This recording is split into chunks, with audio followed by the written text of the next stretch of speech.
Hey, this is John from Dan's Crafts and Things, and we have Erin here. She's going to show us how to do acrylic resin painting using the pouring method.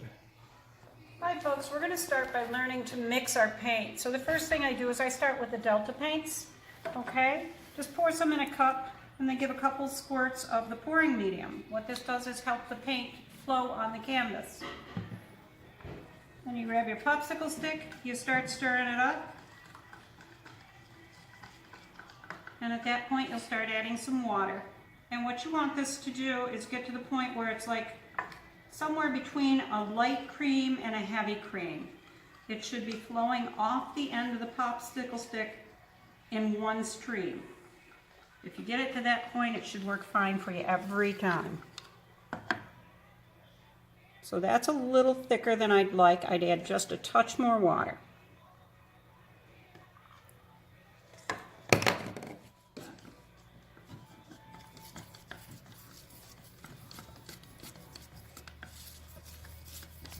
Now, do we have to do this for each color? Yes, each and every color.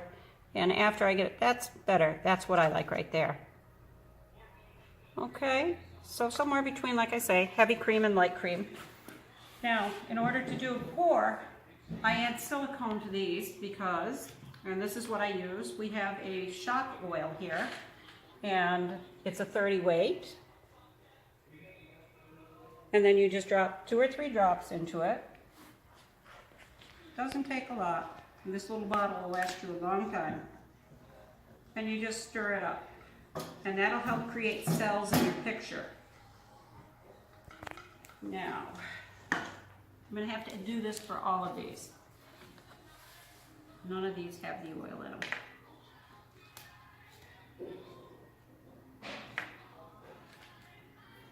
So these you've already thinned to the proper consistency? Yes, Okay. they're already thinned and prepped and ready to go. I'm going to pull him out of the way, and I'm going to grab this one because he has the oil in him.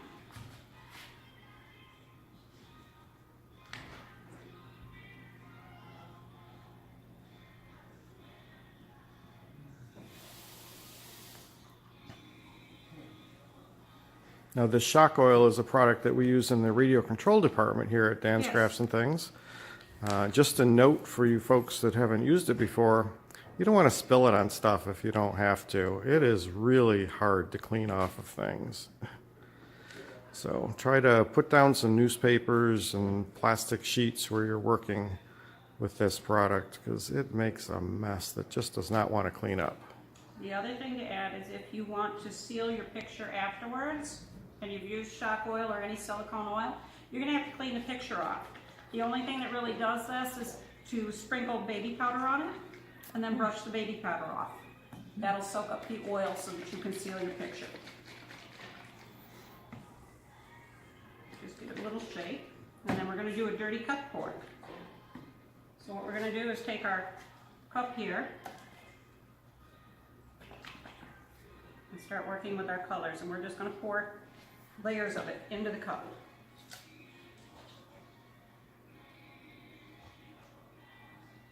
I should be pulling this back instead of forward. Gotcha, John.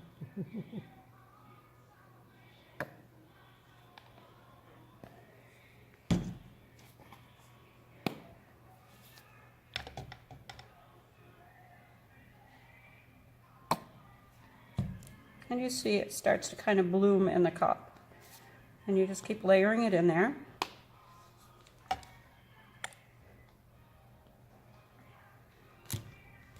And you can pour directly from the cups. I just store my paint in these bottles.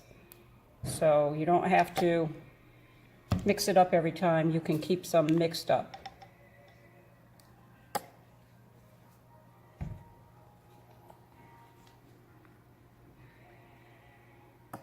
So you're just kind of layering the different colors. We just keep adding to it until we look like we've got enough for the canvas.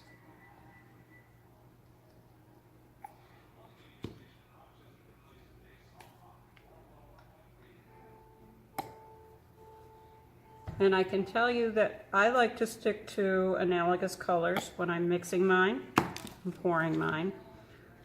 because if you go opposites on a color wheel, you're going to wind up with mud for colors. So you have to kind of plan what you're doing. That's not to say you can't do it, you just have to use a different technique to do it that way.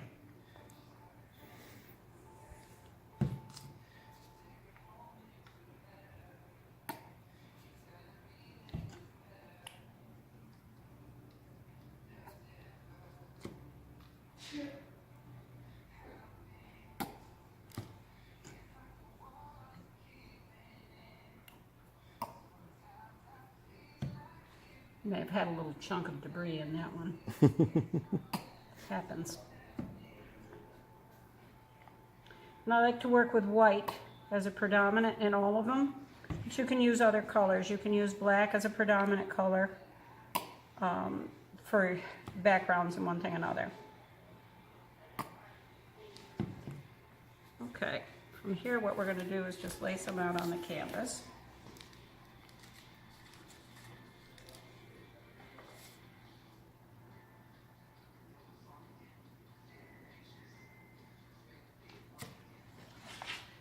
And get that out of the way.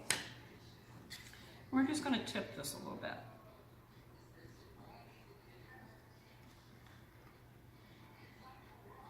You want to have your work elevated.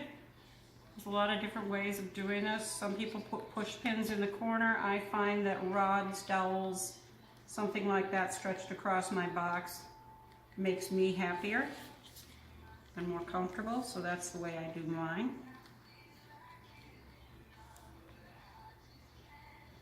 Just let it flow all the way to the corners. And if you don't have quite enough, then you can add a little bit to it and just continue to tip.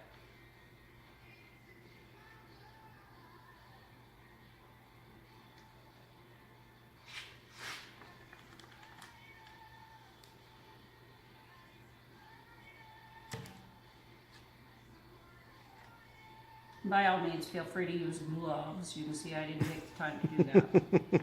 What fun would that be? Yeah, that would be Aaron. And then we're just going to pour it. Oh.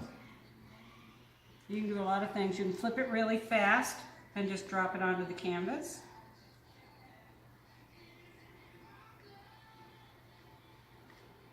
And you can see I've got little cells starting to come out already.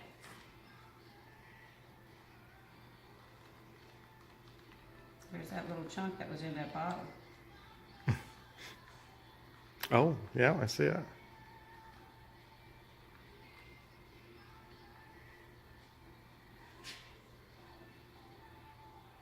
Funny. You can blow this around using a straw. Pardon me for just a moment. Yep, go right ahead.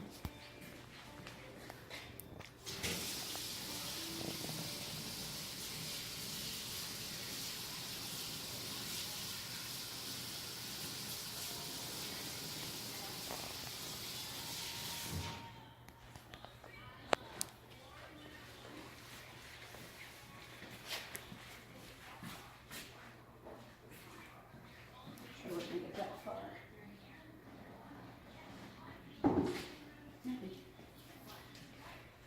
And then you can hit it with a heat gun.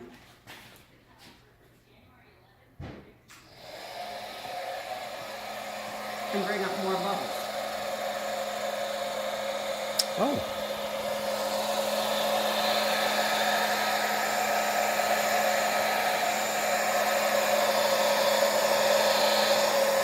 And it's your silicone in that shock oil that makes this happen.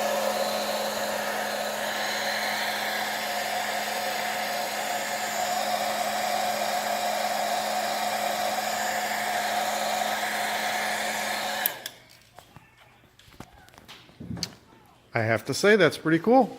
Yeah, and from there you can tip it and elongate those cells that you've created and move your pattern around.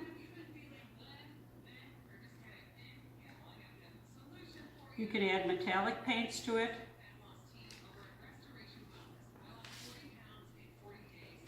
And create all kinds of different things. I've done all kinds of colors. The other thing I've done is I've sealed one of the ones I've got here with resin.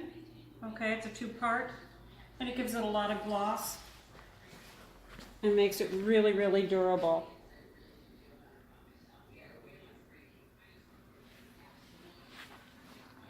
as opposed to this one does not have the sealer on it, Right, no sealer on that and a little different technique.